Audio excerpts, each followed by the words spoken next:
Pemirsa, Lingkaran Survei Indonesia Deni JA merilis dampak pasca reuni 212 terhadap elektabilitas dua pasangan Capres-Cawapres di Pilpres 2019.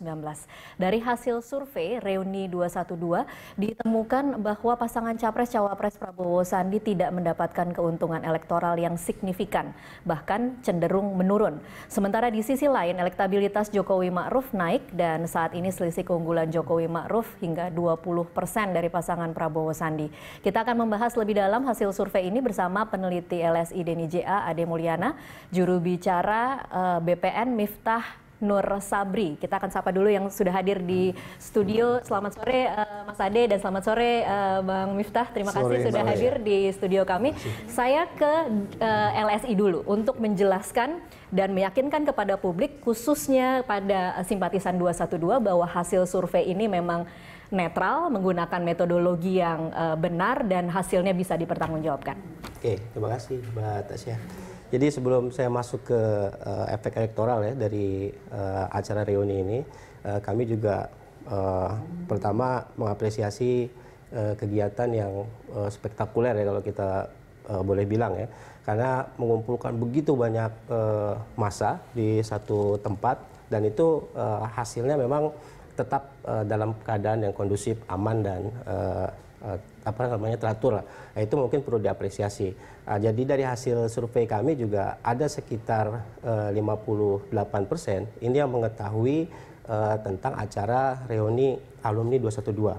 Nah, dari mereka yang mengetahui acara ini itu sebesar 54% itu menyatakan suka dengan kegiatan ini itu tadi. Karena dengan banyaknya masa yang hadir tapi ternyata kondisinya masih kondusif, itu banyak yang suka. Nah, yang suka ini memang segmennya juga terbagi dari beberapa segmen ya. Misalnya kita lihat dari mereka yang pendapatannya tinggi atau mereka yang mapan, itu juga sebesar 50% lebih itu menyatakan suka. Kemudian dari masyarakat yang berpendapatan menengah atau kaum menengah itu juga suka, dan ini segmen yang paling banyak menyatakan suka bahkan sampai di angka 57%. Kemudian di tingkat grassroots juga tingkat kesukaannya cukup tinggi ya, di angka 46%. Jadi dari mereka yang tahu ini rata-rata mereka suka terhadap kegiatan ini. Hanya mungkin di segmen agama yang agak berbeda. Jadi di segmen pemilih yang beragama Muslim itu yang menyukai memang di angka 59%, hampir 60%. Tapi di segmen pemilih non-Muslim ini yang suka terhadap kegiatan ini hanya 19%. Oke, ini surveinya dilakukan hanya di Jakarta atau di mana? Ya, jadi survei ini kita lakukan secara nasional dengan 1.200 responden ya. Jadi kita turun lapangan itu dari tanggal 5 sampai tanggal 12 Desember. Jadi banyak metodenya yang mengisi kuesioner ya, dengan metode multi-random sampling tetap. Jadi memang ini tidak bias terhadap segmen tertentu yang kita kita survei. Nah, pertanyaannya yang sering ditanyakan juga ke kita setelah acara reuni itu, apa sih efek elektoral dari kegiatan itu?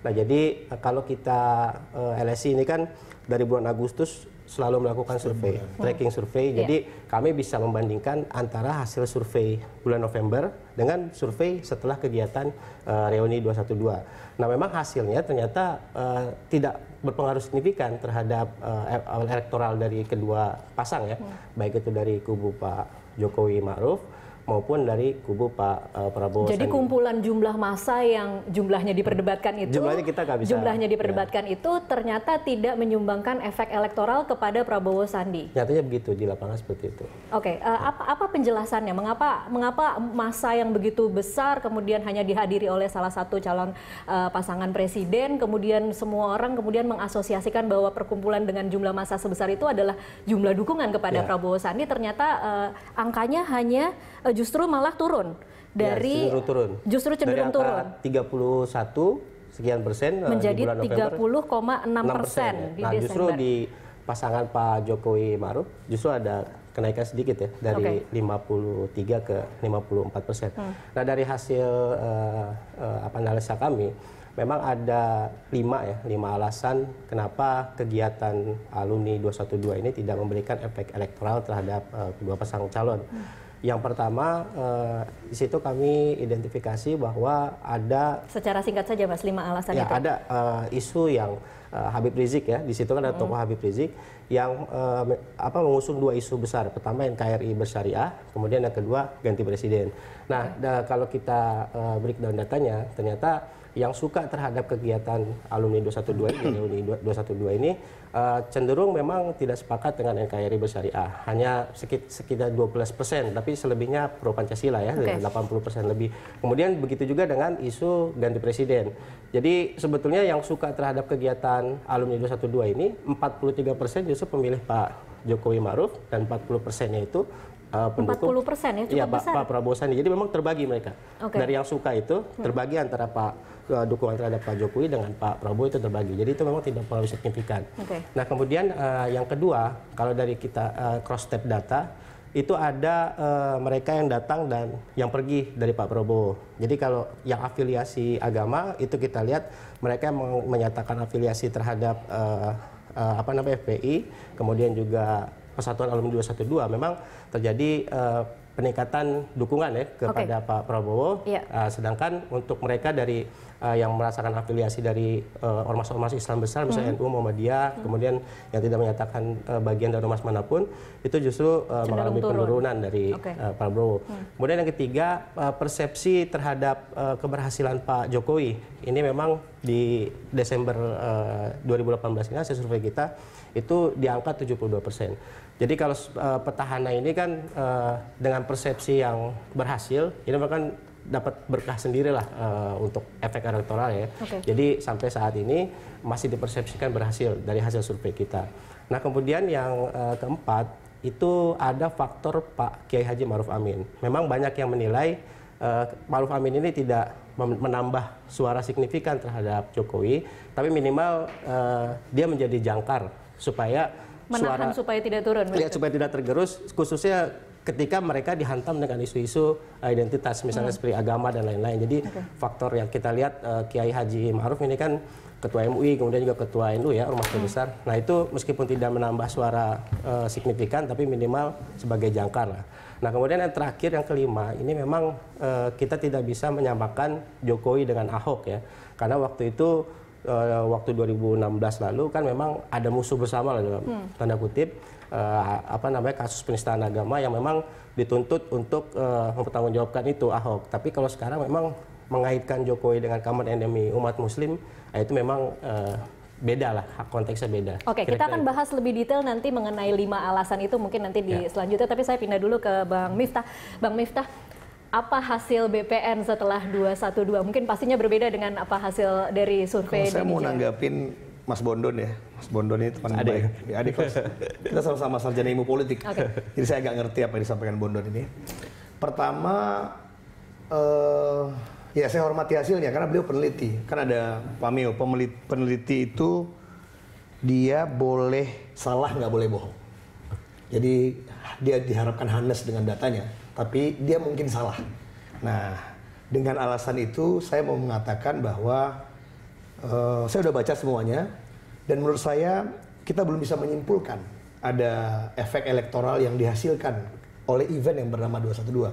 Toh ini survei di lapangan tanggal 5 sampai tanggal 12. Hanya 3 hari setelah. 3 hari sebelum, dan kita pengalaman juga bahwa pesan di Indonesia itu sampai ke level bawah itu bisa 2-3 minggu, bisa sebulan, baru efek elektoralnya bisa kita uji. Di zaman seperti ini, di mana teknologi menyebar begitu cepat pada saat peristiwa itu terjadi? Jadi nggak gitu juga. Nggak bisa kita menyimpulkan satu kejadian langsung membuat perubahan pemilih.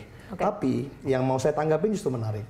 Di sini adalah saya mau pakai datanya Bondon, bahwa lebih dari 50% tadi, ya, saya lihat datanya orang itu suka. Ya. Jadi dari yang disurvei, saya pakai data beliau aja, dari yang disurvei suka dengan 212. Artinya publik merespon sebagai sebuah kegiatan yang positif. Nah, yang mau saya katakan adalah kami BPN melihat ada sesuatu yang akan menjadi dampak trickle down effect daripada 212 itu apa? Ini gerakan voluntarism. Jadi kita sangat bersyukur sekarang di BPN itu ini berbeda sekali, dan Pak Prabowo juga ngomong sama kita bahwa ini berbeda dengan semangat di 2014 dulu, di mana semangat voluntarism itu justru yang dulu dimiliki oleh tim Jokowi di 2014 berpindah ke kita. Di Pak Prabowo itu orang digerakkan tanpa ada bayaran, kerelawanan itu terjadi di mana-mana. Justru menurut kami 212 itu awal dari segalanya. Dan kalau udah ada setengah yang suka, itu potensi pivotnya besar. Jadi setengah. Oke, jadi Anda mau mengatakan 50 sekian persen itu adalah potensi suara untuk Prabowo baru begitu? start, ini surveinya tanggal 5. Oke. Baru tanggal 5 dia dan Bondon sudah mengatakan, LSI Deni JA mengatakan setengah orang suka dengan kegiatan itu. Berarti apa? Orang yang datang ke sana menyampaikan aspirasinya, banyak penjelasan. Ada yang menyampaikan itu ekspresi daripada rasa ketidakadilan dan sebagainya itu, tapi direspon secara baik. Simbol peradaban Islam Indonesia yang kompatibel dengan demokrasi yang beradab. Meskipun angkanya juga sudah terjelaskan bahwa dari yang suka itu 43,6% memilih Jokowi Ma'ruf. Nah begini Mbak, saya juga judulnya saya kritik nih, Prabowo turun pasca 212. Saya pikir kurang tepat judulnya nih, Prabowo turun. Karena begini, nggak bisa, ini kan surveinya errornya 2%. Jadi kalau 30 ke 31, error 2% itu stuck aja namanya, nggak bisa kita bilang turun. Kemudian juga Pak Jokowi dibilang naik juga enggak, dia dalam error aja 53 ke 54, errornya 2%. Jadi menurut saya ini menggambarkan keadaan yang disurvei oleh Bondon, tapi saya memaknainya ya ini dimaknai secara positif.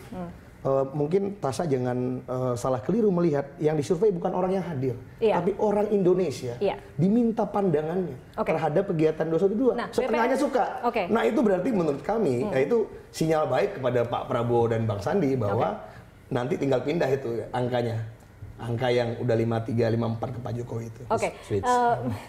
Ya, Mas Ade mungkin bisa menjelaskan. Ada salah satu hasil yang menyatakan bahwa pemilih itu sudah menentukan pilihan. Mayoritas yang datang atau mayoritas yang ikut survei ini mengatakan bahwa mereka sudah menentukan pilihan. Seberapa bisa kemudian ada terjadi migrasi dari orang ini? Kalau untuk yang suka itu memang kita kontekskan yang suka sama dengan kegiatan 212 itu ya. Jadi memang salah satu tuntutan di acara itu kan memang ada pergantian presiden ya. Nah itu yang kita tangkap bahwa sekitar 43% itu yang suka memang sudah punya pilihan, yaitu pilihannya Pak Jokowi Ma'ruf. Sedangkan yang untuk kubu Pak Prabowo itu sebesar 40%. Jadi memang berimbang lah antara yang suka dengan acara ini, itu memang agak berimbang dukungan untuk Pak Jokowi dengan Pak Prabowo gitu. Kalau dari tim BPN sendiri, Bang Miftah, ada tidak kemudian hasil survei yang menyatakan seperti apa sih sebenarnya dampak dukungan terhadap Prabowo setelah acara reuni 212 itu? Kalau itu rahasia, kita nggak bisa bocorin di sini, kita punya juga. Yang jelas beda. Hasilnya seperti apa? Tapi saya mau nanggapi, ini surveinya Bondornya kita pakai. Pak Jokowi 53 November, Desember 54. Iya. Saya mau ingatkan kepada rakyat Indonesia, Pak Jokowi itu 2014 dipilih 53% orang. 53% suaranya, Pak. Artinya apa? Pak Jokowi stuck dari capaian elektoral dipilih 2014 dengan survei-survei selama ini. Jadi tidak ada kenaikan yang signifikan, bahkan nggak naik, stuck. Ini artinya yang tidak menjawab berapa banyak, Mas Ade? Untuk yang suka ya, itu masih kalau untuk secara keseluruhan masih ada sekitar 20%-an yang belum. Cukup besar 20%. No, maksud saya adalah kita melihat tren ya. Kan kita tadi udah dibilang bahwa jadi tidak ada penambahan dukungan terhadap presidensinya Pak Jokowi sekarang. Artinya apa? Publik tidak merespon dengan gegap gempita kepresidenan ini sebagai kepresidenan yang berprestasi. Saya juga cek data approval ratingnya, di kita agak berbeda. Meskipun di Bondon approval ratingnya 70%, kalau di kita itu approval ratingnya cuma 50 lebih saja. Artinya memang dan kita tidak melihat lagi isu di tingkat pemilih itu isu yang kita bahas hari ini ya isunya ekonomi kok. Isunya ekonomi, bagaimana kemampuan pemerintahan sekarang menghandling masalah ekonomi dan kehidupan keseharian masyarakat terkait harga kebutuhan pokok, terkait penciptaan lapangan pekerjaan. Itu yang kita potret sebagai sumber opportunity daripada peningkatan dukungan terhadap Prabowo Sandi. Yang kedua, kamu tadi nanya soal survei kita. Kita punya survei internal yang agak ada bocor juga, kita nggak tahu di mana kemarin. Kalau di kita justru kita sekarang menarik ya, bahwa kesimpulan sederhananya begini, semenjak diumumkan Prabowo Sandi, Pak Prabowo yang sudah punya basis pemilih kira-kira 27-28%, itu tuh udah pendukung Prabowo lover di Indonesia. Pak Jokowi di data kita punya Jokowi lover 35-40. Oke. Dan Bang Sandi luar biasa ternyata. Setelah berkampanye 3 bulan lebih ini, sudah muncul lover baru Sandi di angka 13-14%. Sementara di data kita Pak Ma'ruf tidak berkontribusi sama sekali terhadap Pak Jokowi, 0 bahkan negatif. Sehingga angkanya udah equal kalau di kami. 40 di Pak Jokowi, Pak Kiai Ma'ruf, dan 40 juga di Prabowo Sandi. Kita meyakini tinggal 20% lagi orang yang belum menentukan pilihan. Nah, orang-orang ini dalam pandangan BPN adalah orang-orang yang mereka rasional, mereka melihat dia tidak akan menentukan buru-buru, tapi variabel ekonomi. Jadi kami meyakini sekali kalau semakin baik Pak Jokowi menghandle masalah ekonomi 5 bulan ke depan, berat bagi Pak Prabowo Bang Sandi. Tapi kalau Pak Jokowi nggak berhasil menghandle masalah ekonomi ini, menurut kami, tawaran kami dari tim BPN dan Pak Prabowo Bang Sandi adalah ekonomi, soal penciptaan lapangan pekerjaan, dan soal menstabilkan harga, itu bisa people buy that idea. Oke, baik. Kita akan bahas lebih lanjut, benarkah memang hanya soal ekonomi? Kita akan bahas juga lebih rinci mengenai 5 alasan tadi nanti di segmen selanjutnya. Pemirsa, tetaplah bersama kami, Prime Time Talk akan kembali sesaat lagi.